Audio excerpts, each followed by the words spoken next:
Hey there, this is Kevin Phillips aka KevMan3D. I'm going to put together a nice simple little video here to show you how to use the relativity expression system to create some automatic motion in some parts of this particular model. And what I've got here, so I've got a little UFO object that I've modeled, and you see it's a bit man-made, so it's not using that kind of high-tech magnetic fields of distant planets type of thing to move around. It's got big grunty engines. Now what would be nice is if I could animate this UFO and I could get LightWave to automatically take care of adding other little animation details, such as you notice here that we've got engines that tilt. So if it's moving in this direction down the negative Z, it would be nice if these things would swivel out based on the speed it's traveling. So if it's traveling fast, it would come out like this. You know, if it's not moving, it shouldn't be rotated out at all. If it's traveling slowly, maybe a little bit of rotation. So to do this, I'm going to use relativity, and relativity expressions are like a more powerful version of LightWave's own expression system. A different syntax, so it can be a little confusing, but there is kind of overviews and manuals and syntax documentation lying around online. I think NewTek have a bit of it somewhere as well. So let's get started. Let's take my my bone here. Let's go M for motion options, and under add modifier I'm going to add relativity.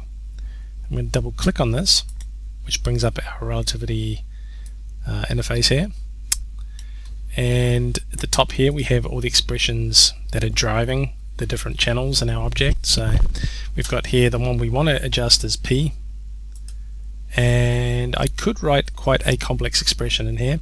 What I need to do is I need to calculate the movement of the UFO, how fast it's moving between frames, convert that to a percentage, so it's from no rotation to 100% rotation, which is going to be 45 degrees, and then apply it back to the pitch here, but only if it's moving in negative Z, which is that direction. So this one should only swivel out when it's moving down minus Z. Now I don't want to type it in one line. It could be big and it could be messy, and one thing that's really nice with relativity is this thing here called variables. And we click on that, and basically it's just a whole bunch of expressions. So what I can do is break down a complex situation, which is working out distance plus direction and then percentage of rotation, into a whole pile of smaller expressions. So the first expression I'm going to write under A is it's going to be one to calculate the movement of the UFO between frames. So current frame and previous frame. What is the distance traveled? Now the easiest way is to read the Z coordinate of the UFO at the current frame and the previous frame and just subtract them to get the distance traveled. Now let's do that. And instead of typing it in, because I don't know the syntax off the top of my head, I'm going to use a professor. And a professor is like a little WYSIWYG wizard type thing that lets us build stuff. It's got a bunch of common ones in here, like rotating wheels and so forth. But I'm going to use this thing called Equation Maker. And this is like a nice little panel-based way of writing the expression. It's got all of the syntax and commands all stored in little drop-down menus. So the first thing I need to do is I need to read the Z world coordinate. I think I'll read for the UFO at the current frame. Now you'll find most of these under relativity functions, and this top collection are functions that just grab channels from objects at the current time. We go down and use ZW, or world coordinate, Z world coordinate, click that, and we'll click add choice to expression, so it writes that bit of expression for us.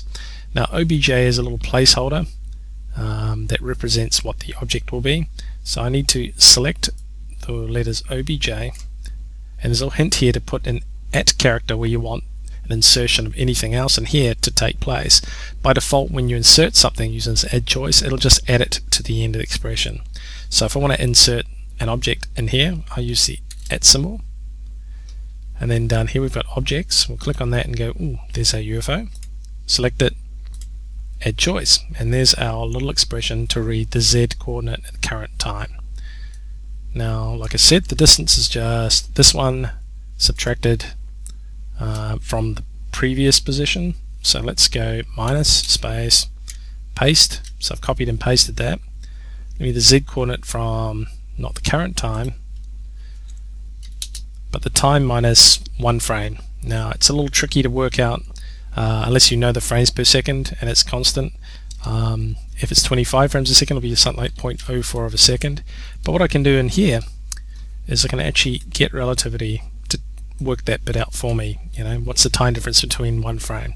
And to do that, we simply go bracket 1 second, or 1 divided by the frames per second. Now that's not going to work just like that. What relativity does have, and I'll replace that thing I typed FPS with an @ character, is under relativity functions.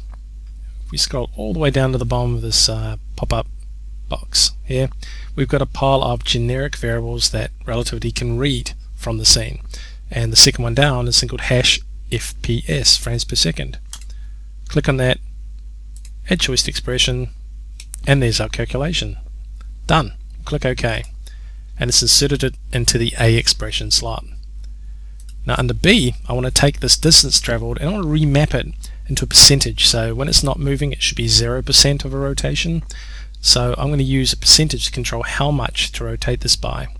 So the maximum speed, so the maximum distance it can travel, that will force that to be a full 45-degree angle, will be about half a grid square, which is about 2.5 meters. So if it travels 2.5 meters across, I want that to be 100% rotated. Okay, so how do I remap this distance traveled into a percentage between 0 and 1? Well, I use Ask a Professor, equation maker. Okay, under our relativity functions, let's go, here we go. We've got 2 in here. One's called blend, which will just remap something, but what happens is, of course, if it goes below the minimum one, it'll keep going, so it won't truncate it or clamp it to a maximum of 0 or 1. Instead, we use the one underneath called T-blend, and T-blend stands for, we click it, truncated blend. So the values go from expression 1 to expression 2, so it's the range, 0 to 100%, as whatever this value, let's add it first, goes from value 1 to value 2. So remap these two values to these two values, and to do that, it's pretty straightforward. Expression 1, we know that minimum value is 0.0, or just 0, that'll do. Okay, and it'll be 0. We're going to remap,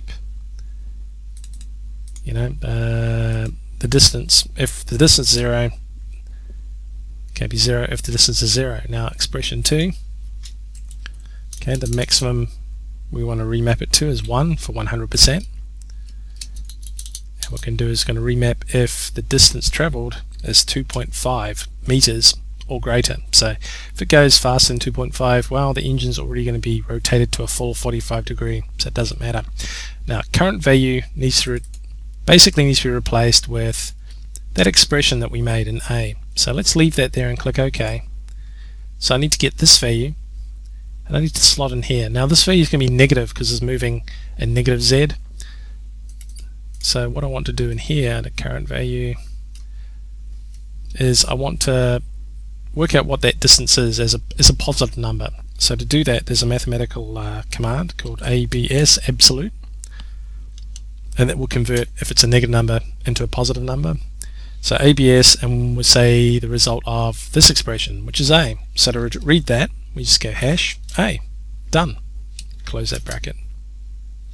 And that's done for us. So this is remapping our distance into a percentage between 0 and 1. Now in here we need to say, well, we only want to rotate it when it's actually moving in that direction.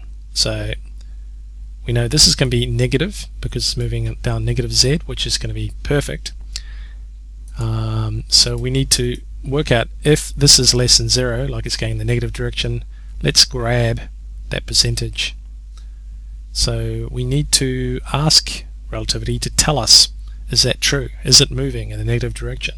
To do that, let's use our little equation maker again. And under here, we'll scroll up, we have a pile of different things in here. We've got an if statement. We don't want that because all that does is check a condition and then just returns true or false. What we want to do is we want to say condition, cond, and what it does is compares this condition. So if something equals or is less than, then return this value. or that value. So let's just click OK for now, and then let's select and replace things. So I want to say, okay, if the movement of the UFO, which is hash A, that's the distance it's traveled, is a negative number, so it's less than 0, then we want to return this value, the hash B, which is a percentage, our little remapped number. Otherwise, if it's not traveling in that direction, just say no rotation or 0. Okay, finally we take that, so this will give us the value we need to rotate by, or the percentage of rotation. We just need to say, let's convert that percentage between 0 and 1 into a percentage of 45 degrees. So that's as simple as doing hash C. So this is returning the value that we need to use, the percentage or 0, depending on the direction it's moving. So hash C times and negative 45 degrees, because that's the direction it's rotating. I'm going to click OK. Now that was, let's go variables, that was variable letter D. So all we have to do is, next to pitch, we can say we'll just get that expression from our variables. So we go hash D, done, and we click continue, and it's applied. So if we go here and we scrub, you'll notice something kind of wacky. It's doing weird rotations, and then the reason for that is that relativity tends to work in a unit called radians for its rotation, and a radian is basically equivalent to 57.3 degrees. So it's returning, instead of returning 45 degrees, it'd be returning 45 radians, which is 45 times 57.3 degrees. It's a huge number, and you can see it straight away when you look here. Pitch minus 960 degrees. That's crazy. So what we need to do is we need to tell relativity, tell LightWave this in a degree value, please, not a radians one, so it does these wacky rotations for us. Now there's a button up here called rot in degrees, which should do it, but 9.6 worked. I've noticed in 10 it doesn't work, so there must be a little bit of an issue there. Luckily it's not hard to kind of force in there. So all we need to do is take that and just go divide it by 57.3. Okay, that's not an exact value, but it's close enough for what I'm doing here. Now relativity can actually give you the exact value that a radian is. In fact, I'll show you how that works. So let's delete that, and let's get an exact value, something that's a bit more accurate than my 57.3. Look at Ask a Professor. Nice thing about Equation Maker is it'll just continue from whatever you've got typed up in there, so it'll load up the one that you've just clicked the Equation Maker for. Okay, under relativity, no we don't, we go into math constants. Math constants are a bunch of values, like common values like pi and so forth. If we look down here, we have a constant which is just a value called degrees per radian. Add choice, done. So now relativity will calculate this properly for us. Let's go continue, and now let's scrub, and voila, there it goes. Based on the speed it's moving, it will rotate that thruster outwards, and then when it stops, when it comes back, it doesn't rotate. Perfect. Now obviously to do the rest of the engines requires kind of copying that and fudging it a bit to kind of cater for directions and axes it's moving on.